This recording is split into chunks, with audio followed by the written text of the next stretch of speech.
আমি পিশাচ। আমি তোর সাথে থাকতে এসেছি। না, না, না, না, না, আমি তোমার সাথে থাকবো না। তুমি তুমি চলে যাও, চলে যাও, চলে যাও। ভয়ঙ্কর এক গল্প। ঘড়ির কাঁটা রাত 12টায় থেমে গিয়েছিল। বরিশালের এক প্রত্যন্ত গ্রামে এক বাড়ি আছে। না না, বাড়ি বলে ভুল হবে। ওটা ছিল এক অভিশপ্ত প্রাসাদ। লোকেরা তাকে বলে মল্লিকদের জমিদার বাড়ি। কিন্তু এখন এখন কেউই আর ওই বাড়ির আশেপাশে যায় না, দিনেও না। আর রাতে রাতে কেউ ভয়ে শ্বাসও ফেলে না। এ বাড়ির গা ছমছম করা ইতিহাস জানলে আপনারও রক্ত হিম হয়ে যাবে। অনেক বছর আগে এখানে থাকতেন রায়বাহাদুর শচীন মল্লিক, যার চেহারাতেই ভয় কাজ করত। লোকে বলতো উনি মানুষের উপর নয়, ভয়ের উপর রাজত্ব করতেন। মানুষকে ধরে এনে করতেন অত্যাচার। শোনা যায় তিনি মানুষ বলিও দিতেন, আর রাতে দরজা বন্ধ করে চালাতেন তান্ত্রিক তপস্যা। প্রতি রাতেই শোনা যেত ঘড়ির কাঁটার মতো বিকট কিছু একটার শব্দ। কান পাতলে শোনা যেত পিসানি, এসো, এসো, এসো। এক অমাবস্যার রাতে পুরো গ্রাম ভয়ে জেগে উঠল। রায়বাড়ি থেকে বিকট এক চিৎকার ভেসে এলো। তারপর ঘড়ির কাঁটা এসে থেমে গেল 12টায়।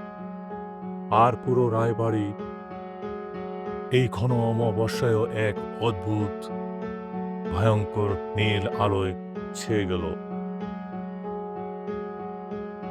পরের দিন গ্রামের লোকজন গিয়ে দেখল রায়বাড়ির প্রায় 100 বছরের এক পরিত্যক্ত বাড়ি।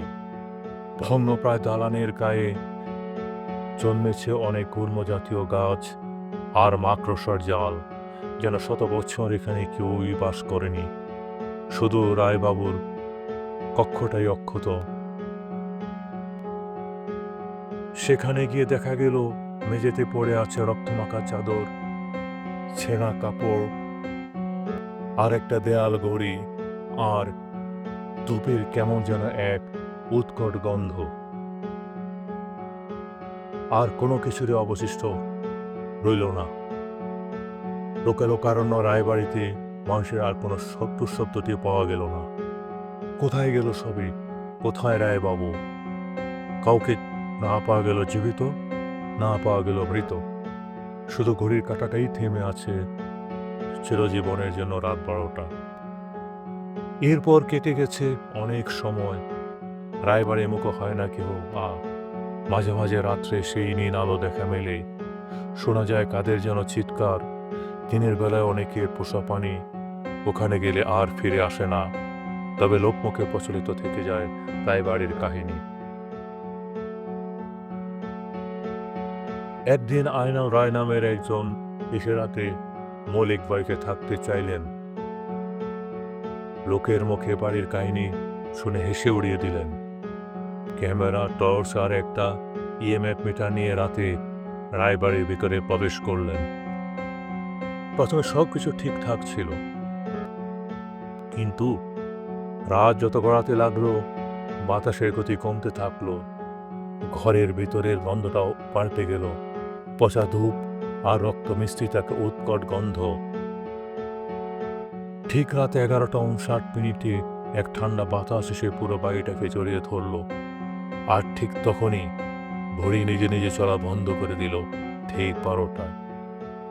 আয়নার টর্চ লাইট ফেলতেই দেখে দেয়ালের কোনায় দাঁড়িয়ে আছে একটা কালো ছায়া। চোখ নেই, মাথা নেই, তবু যেন ছায়াটা তারই দিকে তাকিয়ে আছে। ছায়াটা আস্তে আস্তে বলে, ঘড়ি 12টায় থেমে গেল। এখানে সময় থেমে থাকবে চিরদিনের জন্য। আয়নাল দৌড়াতে চায়, কিন্তু দরজা নিচ থেকে বন্ধ হয়ে যায়। তার ইএমএফ মিটারটা চিৎকার করে ওঠে। বাতাস ভারী হয়ে যায়। ছায়াগুলো চলতে শুরু করে। 1টা, 2টো, 3টা। ছায়াগুলোর গায়ে একসময় দেখা যায় সাদা কাপড়ের মতো কিছু একটা। তারা এসে দাঁড়ায় আয়নালের সামনে। আর বলতে থাকে, তুমি এসেছো, তুমি এসেছো, তুমি আর ফিরবে না। ভয়ে ক্যামেরা মাটিতে পড়ে যায়। ভিডিওতে দেখা যায় ছায়ারা তাকে একে একে ঘিরে ফেলছে। সে আর কিছু বলতে পারছে না, শুধু বলছে, ঘড়ি থেমে আছে রাত 12টায়। ঘড়ি থেমে দিচ্ছে রাত 12টায়। পরদিন সকালে লোক এসে শুধু পায় ক্যামেরাটি, আর ক্যামেরার সে দৃশ্যে ঘড়ি থেমে আছে রাত 12টায়। আর দেখা গেল আর্নালকে ছায়াগুলো টেনে নিয়ে যাচ্ছে কোথাও।